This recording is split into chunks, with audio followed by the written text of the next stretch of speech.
How's it going, guys? It's Najam. Welcome back to another video. In this video I'm going to review the CCA CRA. Now these were sent in for me to review and I did not pay for these, but I'm not being paid to do this review, so this is my honest opinion. Now the CRA are marketed for bass heads and they're supposed to have a lot of bass, and CCA is a sub company from KZ, so these are basically KZ, and they just sent me these for me to review. So first I want to talk about the design and the cable and the build quality, and then I'll get on to the sound. So let's get straight into it. So these come with a copper cable. This is an OFC copper cable from what I've read, and as far as how it affects the sound quality, I think there is a definite improvement to look forward for if you're going to get another third-party cable. But this is a decent cable. It's pretty nice for the price, and these are £20, which is budget, and this is very cheap. Now as far as the design goes, these are very reminiscent of the Fuse FH5s.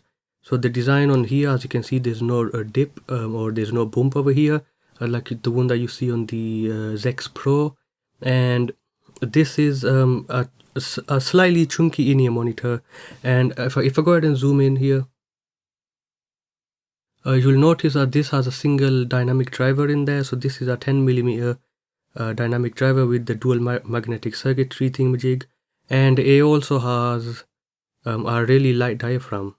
Now if you look over here to the side, I'm not sure if you can read that, you have the L indicator, as well as on the right ones you do have the right indicator. So the design wise, I do like the design of these. These are very nice and stylish looking in-ear monitors. As far as the design in terms of comfort goes, because these are like the few FH5s and not like the Zex Pro, because they don't have a dip, these are not the most comfortable in-ear monitors that you can find, but they are heavier than the other in-ear monitors I've tried. Not the heaviest, but they are heavier than the Zex Pro, and they are heavier than the CCA Melody, and because of that, these are not as comfortable, and a lot of this has to go with the missing dip that I find on the Zex Pro and the CCA Melody. That keeps these in, and these don't have it. There you have the nozzle, which is very nice. It goes pretty deep into my ears. I'm using the stock ear tips, as I always do with the in-ear monitor reviews, and I'm also using the stock cable that I use with the in-ear monitors. So design wise, very nice, not the most comfortable, but they're pretty decent. Now as far as the seal goes, the seal is pretty nice as well. I haven't really had any problems. Now these have a single 10mm dynamic driver, and you can clearly see over here. As far as the sound quality goes, in terms of technical performance, this is pretty good for the price. It's actually pretty decent. As far as speed goes, it's a lot better than some older dynamic driver in-ear monitors I've ever heard, and it's clearly better than some single balanced armature in-ear monitors that I've heard. So technically it's really good, but it's not up to par with the Zex or the Zex Pro, because they have multiple drivers, and they, in terms of speed and technical performance, it is a little bit higher on those. So as far as speed goes, it's for a single dynamic driver in-ear monitor, it's actually pretty good. Now let's talk about the tonality of the sound. Now these are marketed for people who love bass, who love a lot of bass in the music, so basically bass heads.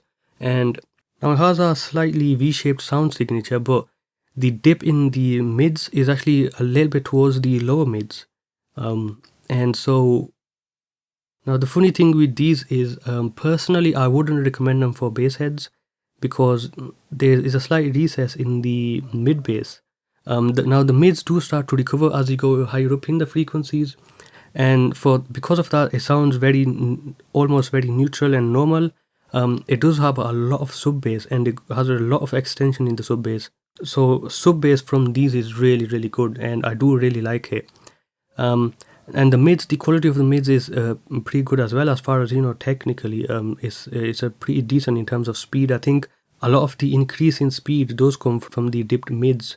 And as far as the higher frequencies go, I've heard that these have really good higher frequencies. Personally, I haven't really been impressed with the high frequencies. I know a lot of people say that these have a lot of extension. Now they do have a lot of extension in the high frequencies, so they do sound very open and very airy, and that kind of sound. And also another thing with the high frequencies is that they don't sound fatiguing or piercing, so they are very well tuned.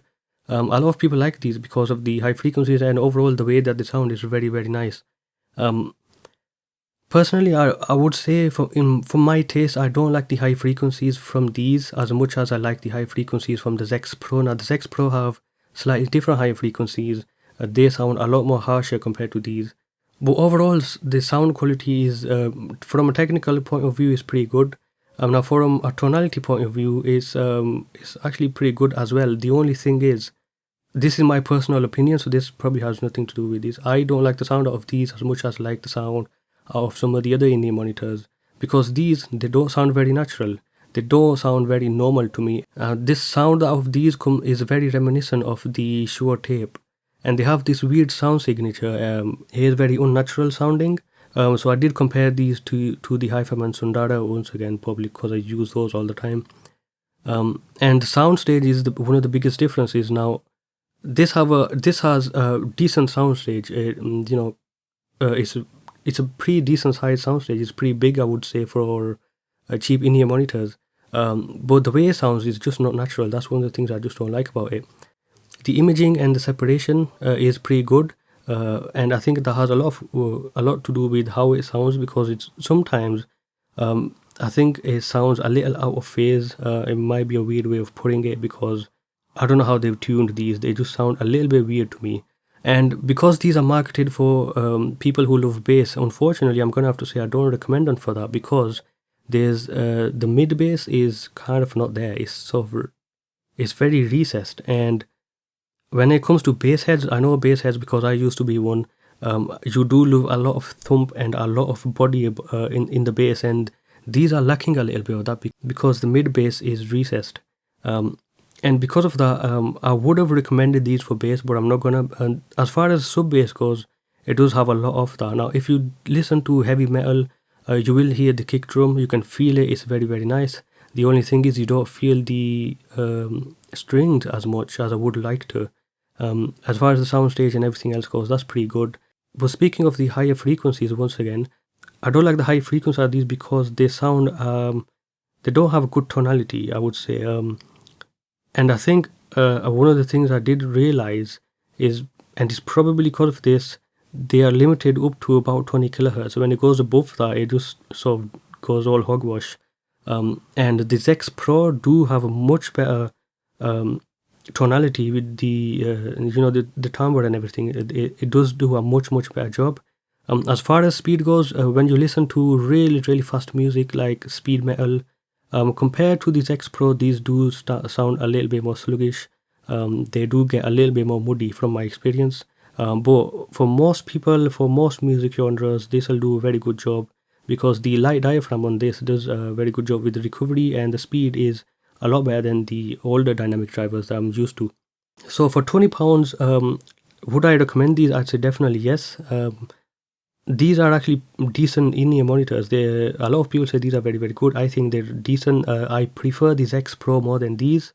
But the Zex Pro do have a different sound. In my opinion, they do have a more normal and a better sound. But they do lack the impact in the sub bass that comes from these compared to the CRA. Now the CRA do have a more impactful sub bass because it is elevated quite a bit. Now, talking about what I recommend these for, I would say now these will be good for hip hop and EDM. As far as the sound stage goes, I wouldn't recommend it for soundtracks and really open big recordings, because it just sounds weird. Honestly, to me, it just sounds weird. Maybe it's my opinion. I do prefer a much more natural sound that comes out from the Sundaras and the head-to-ear headphones and the Zex Pro. Honestly, the thing is, I can't really recommend these a lot for. I can't recommend them for a lot of genres because of their weird sound. It's a bit unnatural to my ears. Now, compared to the Belon 03, I do like the Belon 03 a little bit more because of the sound. But these are actually better than them in terms of technical performance and in terms of the way they sound. These, I think, will suit more genres compared to the Belon 03 and also the Belon 05. Anyways, if you guys have any questions, ask me in the comment section below. Thank you guys for watching. I'll see you guys in another video.